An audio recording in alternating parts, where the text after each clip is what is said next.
आचार्य प्रशांत का दृष्टिकोण समय, युगों और मानसिक अवस्थाओं को लेकर न केवल गहरा बल्कि जीवन की आंतरिक सच्चाइयों को उजागर करने वाला है। पारंपरिक धार्मिक कथाएं और पुराण जैसे कि सत्ययुग, त्रेता युग, द्वापर युग और कली युग आमतौर पर खगोलीय घटनाओं, पृथ्वी पर घटी घटनाओं और उनके कालक्रम से जुड़ी हुई मानी जाती हैं। इन युगों का ऐतिहासिक संदर्भ यह समझाता है कि प्रत्येक युग का एक निश्चित समयकाल होता है और प्रत्येक युग के भीतर मानवता की प्रकृति और उसके कार्यों में विभिन्न प्रकार की परिवर्तनशीलताएं होती हैं। हालांकि आचार्य प्रशांत इस दृष्टिकोण को नकारते हुए इन युगों को एक बाहरी घटनाओं या खगोलीय आंदोलनों के रूप में न समझकर इन्हें मानसिक अवस्थाओं के रूप में समझाते हैं। समय का वास्तविक अर्थ आचार्य प्रशांत के अनुसार हम सामान्यतः समय को बाहरी घटनाओं और घड़ी की सुइयों के रूप में समझते हैं जो हमारे ऊपर घटित होती हैं। हम समय को एक वस्तु के रूप में देखते हैं जिसे हम पास होते हुए देख सकते हैं, जैसे वह एक घड़ी हो जो हमें किसी न किसी प्रकार से प्रभावित करती है। लेकिन आचार्य प्रशांत का कहना है कि समय कुछ बाहरी नहीं है, बल्कि यह हमारे भीतर के मानसिक और आंतरिक बदलावों का परिणाम है। अगर कुछ भी नहीं बदलता है तो हम कहेंगे कि समय का कोई अस्तित्व नहीं है। उदाहरण के तौर पर, अगर हमारे भीतर कोई मानसिक गतिविधि नहीं हो रही है, हमारे विचार स्थिर और शांत हैं, तो समय का कोई एहसास नहीं होता। यानी समय का आभास सिर्फ तब होता है जब मन में कोई बदलाव होता है, जब मन में विचार आते हैं, जब हमारी आंतरिक स्थिति बदलती है। इसके अनुसार समय केवल मानसिक गतिविधि का परिणाम है। आचार्य प्रशांत का यह दृष्टिकोण समय के बारे में पारंपरिक समझ से बिल्कुल अलग है। उन्होंने इस विचार को और भी स्पष्ट करते हुए कहा है कि समय केवल तब अस्तित्व में आता है जब हमारे मानसिक चक्र और जीवन की घटनाएं लगातार बदल रही होती हैं।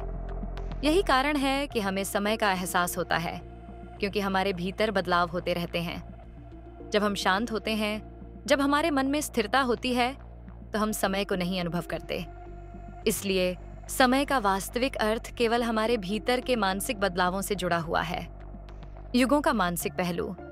अब बात करते हैं उन 4 युगों की जो आमतौर पर खगोलीय घटनाओं के रूप में देखे जाते हैं, लेकिन आचार्य प्रशांत उन्हें मानसिक अवस्थाओं के रूप में प्रस्तुत करते हैं। वह इन युगों को समय के परिप्रेक्ष्य में नहीं, बल्कि हमारे मानसिक जीवन के विभिन्न पहलुओं के रूप में देखते हैं। पहला, सत्ययुग, आत्मा से जुड़े रहने की अवस्था। आचार्य प्रशांत के अनुसार सत्ययुग वह मानसिक अवस्था है जब मन पूरी तरह से आत्मा और सत्य में समाहित होता है। यह वह समय होता है जब व्यक्ति अपने आंतरिक सत्य को पूरी तरह से पहचानता है और हर विचार, हर कार्य, हर प्रतिक्रिया सत्य के मार्ग पर होती है। सत्ययुग में व्यक्ति का अस्तित्व केवल आत्मा और सत्य के आसपास होता है और वह किसी भी बाहरी भ्रम से प्रभावित नहीं होता। यहाँ जीवन के सभी कार्य सत्य से जुड़े होते हैं और व्यक्ति को अपने अस्तित्व का सच्चा अर्थ प्राप्त होता है।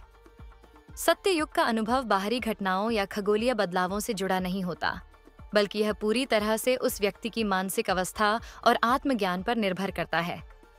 यह वह अवस्था है जब मन पूरी तरह से अपने उच्चतम स्वरूप में स्थित होता है और व्यक्ति को अपने भीतर और बाहर सब कुछ सत्य के रूप में दिखता है। यहाँ कोई भी द्वंद्व, कोई भी संघर्ष नहीं होता, केवल शांति, समर्पण और सच्चाई का अनुभव होता है। यह एक ऐसी अवस्था है जिसमें किसी भी प्रकार के मानसिक भ्रम, विचारों या संदेहों का स्थान नहीं होता। जीवन केवल सत्य का एक निरंतर अनुगमन होता है। दूसरा, त्रेता युग, विचारों से जुड़ने की अवस्था। जब हम सत्य युग से बाहर निकलते हैं तो हम त्रेता युग में प्रवेश करते हैं। त्रेता युग वह मानसिक अवस्था है जब मन विचारों और मानसिक गतिविधियों से जुड़ने लगता है। इस समय व्यक्ति को सत्य का आभास तो होता है, लेकिन वह सत्य से पूरी तरह से जुड़ा नहीं रहता। अब व्यक्ति का ध्यान सत्य से हटकर विचारों, भावनाओं और संदेहों में उलझ जाता है। यह वह अवस्था होती है जब व्यक्ति अपने मन के विचारों और मानसिक प्रवृत्तियों से प्रभावित होता है और सत्य का अनुभव कुछ हद तक धुंधला हो जाता है। त्रेता युग में व्यक्ति को सत्य और आत्मा का अनुभव तो होता है, लेकिन वह उसके प्रति पूरी तरह से जागरूक नहीं होता। वह अपने विचारों और मानसिक गतिविधियों में खो जाता है और यह उसे सत्य से थोड़ा दूर कर देता है। यहाँ तक कि सत्य के प्रति उसकी पहचान बनी रहती है, लेकिन वह अब उसके पूर्ण अनुभव से वंचित हो जाता है। त्रेता युग में मानसिक स्थिति कुछ हद तक स्थिर होती है, लेकिन उसके भीतर सत्य और असत्य के बीच का द्वंद्व रहता है। 3. द्वापर युग, शारीरिक और भौतिकता से जुड़ने की अवस्था। आचार्य प्रशांत के अनुसार द्वापर युग वह अवस्था है जब मन पूरी तरह से शरीर और भौतिक अनुभवों से जुड़ जाता है।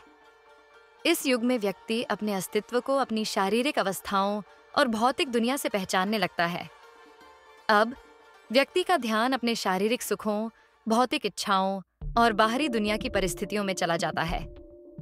द्वापर युग में व्यक्ति सत्य से और भी दूर हो जाता है, क्योंकि वह अपने शरीर और भौतिक संसार के अनुभवों में पूरी तरह से खो जाता है।